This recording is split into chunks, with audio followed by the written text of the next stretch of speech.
হ্যাঁ, যারা অনেকে মনে করেন, যারা বলেন যে শবে বরাত কোরআন হাদিসে নাই, কিন্তু লাইলাতুন নিসফ মিন শাবান এই শব্দটা আসছে কোরআন, এটা আসছে হাদিসের মধ্যে, কিছু বর্ণনায় আসছে।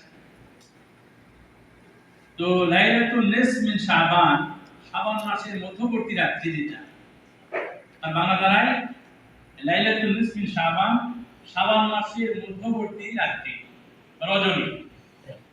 এই বাংলা আর সৌভাগ্যের রজনী এক কিন্তু হলো, এখনো কি বিষয়টা? তাহলে আমাদের সমাজে যেটা শবে বরাত হিসেবে বলা হয় বা মানুষ যেটাকে বোঝে, আবার সেটা সম্পর্কে জানতে গেলে কোন আলেমায়ে কেরাম তারা বলতে চান যে হাদিসের মধ্যে কিছু বর্ণনা যেটা আসছে লাইলাতুন নিসফ মিন শাবান, ওটা কি বোঝানো হয়েছে? আসলে ওটা কি বোঝানো হয়, কিন্তু ওইখানে যে শব্দটা ব্যবহার হয়েছে সেটা হচ্ছে শাবান মাসের মধ্যবর্তী রজনী। এটা একটা কথা, সেটা পরিষ্কার। কিন্তু সৌভাগ্যের রাত, এটা কিন্তু একটা আলাদা বিষয়।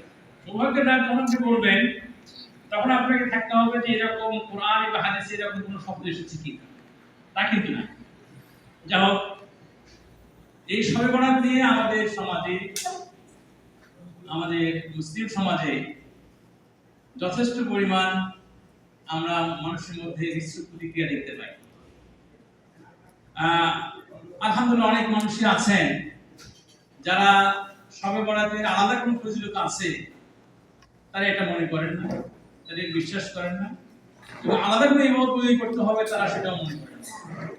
আবার আমাদের সমাজের অনেকেই আছেন তারা মনে করেন বিশেষ রজনী, বিশেষ একটা রাত, এটার জন্য করে আলাদা একটা মর্যাদা রয়েছে এবং আলাদা ইবাদতের ব্যবস্থা আছে, এবং সেই হিসাবে আমাদের দেশে সরকার থেকে নিয়ে শুরু করে সাধারণ মানুষ সবাই শবে বরাতকে উদযাপন করার জন্য একটা ব্যাপক প্রস্তুতি তারা গ্রহণ করে থাকে।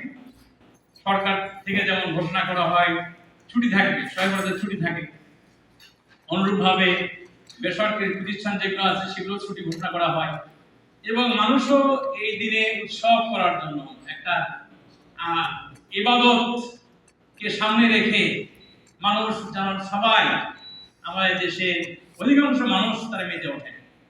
তবে সমাজের অধিকাংশ মানুষ মেতে উঠলেও ইসলাম কি বলে, যারা আমরা হেদায়েত পেতে চাই, যারা আমরা কোরআন সুন্নাহ মেনে চলতে চাই, আমাদের এখানে আসলে একটা বড় প্রশ্ন আছে যেটা আমাদের সমাজে চলমান।